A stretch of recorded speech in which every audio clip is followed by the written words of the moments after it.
Dia hanya pergi ke lokasi untuk menonton pacarnya berlari maraton. Namun tak pernah terbayangkan bahwa ia akan kehilangan kedua kakinya. Saat ia memberi semangat pada pacarnya, seorang pria asing tiba-tiba menabraknya.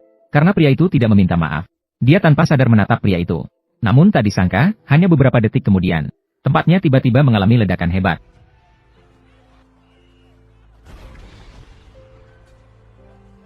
Asap tebal langsung memenuhi lokasi. Sejenak, orang-orang belum pulih dari ketakutan. Namun saat dia mengangkat kepalanya, ia menyadari bahwa ia telah kehilangan kedua kakinya. Ekspresinya mulai terlihat bingung. Tangannya gemetar tanpa henti. Namun ia masih peduli dengan orang-orang yang terluka di sekitarnya. Pergi bantu orang lain. Berbaringlah bersamaku. Bantu yang lain, saya baik-baik saja. Kemudian ia diangkat ke kursi roda oleh petugas medis. Dibawa ke rumah sakit untuk pertolongan. Hasilnya sama seperti yang dia saksikan sendiri. Untuk menyelamatkan nyawanya, dokter hanya bisa memotong bagian bawah lutut ke bawah. Keesokan harinya dia bangun dalam rasa sakit. Jeff, akhirnya kamu bangun, saudara. Kakimu. Mereka sudah tidak ada, saudara. Namun dia tidak merasa sedih, melainkan meminta kertas dan pena kepada temannya. Ketika temannya melihat apa yang ditulisnya, langsung menyadari ada yang tidak beres. Lalu segera pergi mencari FBI. Dalam deskripsi Jeff, polisi segera mengidentifikasi tersangka ledakan ini. Ternyata setelah pria asing itu menabraknya sebelumnya, dia tidak hanya melihat wajah pria itu, tetapi juga mencium bau mesiu di tubuhnya. Namun setelah penyelidikan polisi, tersangka sudah meninggal di tempat saat ledakan terjadi. Ini memberikan sedikit hiburan bagi para korban yang terluka. Namun meskipun begitu, mereka membayar harga yang tidak bersalah untuk ledakan ini. Ini sudah menjadi kenyataan. Tidak ada lagi yang bisa mengobati luka-luka fisik tersebut. Dalam setiap perlindungan dan kasih sayang. Setelah 6 minggu perawatan yang panjang, akhirnya Jeff bisa keluar dari rumah sakit. Di mana-mana terdapat ucapan selamat yang dikirim oleh orang lain. Orang-orang saling mengagumi tindakan pahlawanannya. Sementara itu, dia diberi julukan Patriot Boston. Dia menjadi pahlawan di hati rakyat. Kamu.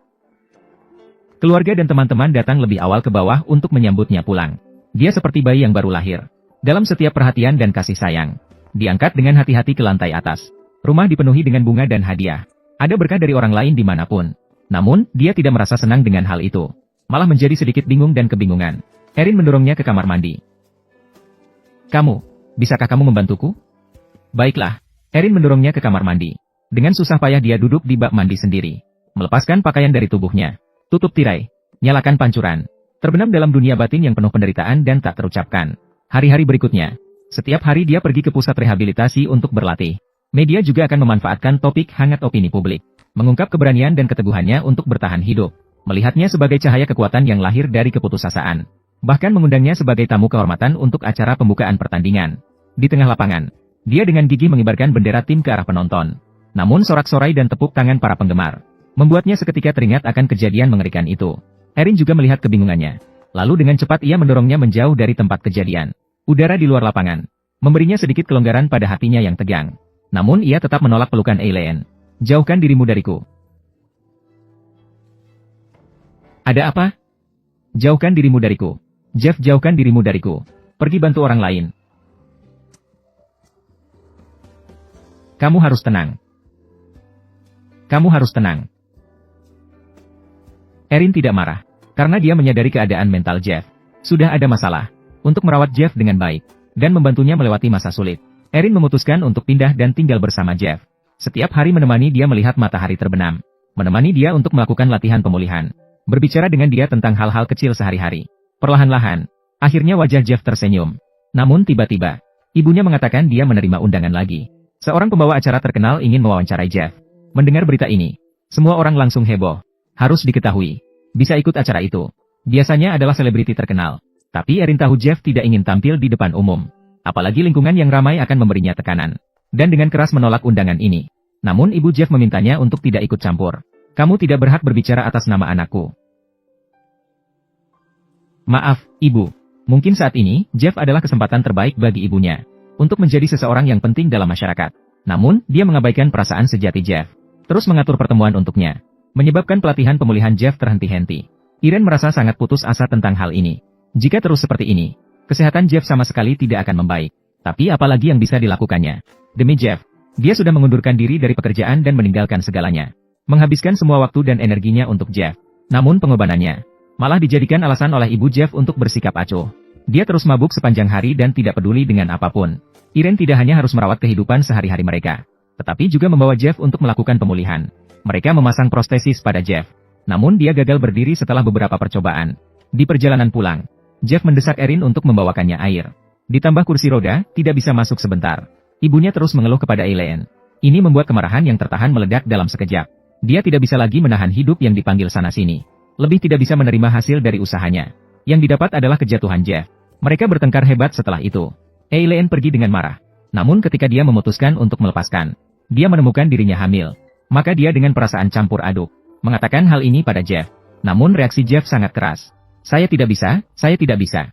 Saya tidak bisa merawat anak. Saya tidak bisa merawatnya. Saya tidak bisa merawat. Apa yang harus saya lakukan? Ya, kamu akan merusak semuanya. Tapi bukan karena kamu tidak punya kaki. Karena kamu masih seorang anak. Kamu belum pernah muncul sekalipun. Apakah itu? Ya. Aku muncul untukmu, demi kamu. Sikap acuh Jeff membuat Eileen kecewa total. Dia meninggalkan Jeff. Tanpa menoleh, dia masuk ke apartemen. Saat itu, Jeff terbangun dalam penyesalan. Dia melompat dari mobil dengan kesakitan. Dengan tubuh yang terluka, dia merangkak maju dengan susah payah. Teriakan menyayat hati hampir meresap ke seluruh kota. Namun permohonan yang menyayat hati itu tetap tidak dapat mengembalikan hati yang sudah dingin. Hatiku yang sudah dingin. Setelah tenang, Jeff pergi menemui pria yang menyelamatkannya hari itu. Dia bertanya mengapa pria itu bersikeras menyelamatkannya. Pria itu mengatakan bahwa dia pernah memiliki 2 anak laki-laki. Anak laki-laki tertuanya adalah seorang prajurit.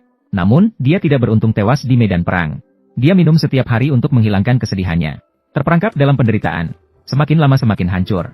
Anak bungsunya tidak bisa menanggung kepergian kakaknya. Ditambah melihat ayahnya merosot seperti itu, maka memilih untuk bunuh diri. Pria itu menyesal. Dia ingin mengakhiri hidupnya pada hari itu. Namun saat dia melompat ke dalam api, dia melihat Jeff yang terluka. Pada saat itu dia memilih untuk membantu Jeff, untuk menebus dosa di dalam hatinya. Kata-kata pria itu membuat Jeff segera memahami arti hidup. Sejak saat itu dia menjadi lebih kuat, terus melakukan berbagai latihan pemulihan. Meskipun terkadang rasa sakitnya menusuk ke tulang, namun dia tidak pernah menyerah. Dia ingin bangkit kembali. Ingin melihat dunia dari ketinggian. Ingin memberikan dukungan kepada Eileen dan anak-anaknya. Keberaniannya sekali lagi menginspirasi banyak orang. Dia juga diundang ke lapangan baseball. Para penggemar bangkit dan memberinya tepuk tangan. Kali ini dia tidak takut lagi. Di bawah perhatian ribuan orang, dia melemparkan bola bisbol yang dipegangnya. Dia menjadi pahlawan di hati orang-orang. Juga menjadi cahaya petunjuk di jalan tumbuh kembang anak-anak. Kemudian, didampingi oleh ibunya. Dia mengenakan kaki palsu. Berjalan gemetar menuju restoran. Setiap langkah adalah harapan kehidupan baru baginya. Sementara Eileen sudah menunggu di seberang. Mungkin hanya melalui penderitaan. Bisa keluar dari belukar duri. Menemukan satu sama lain dari keramaian yang sepi.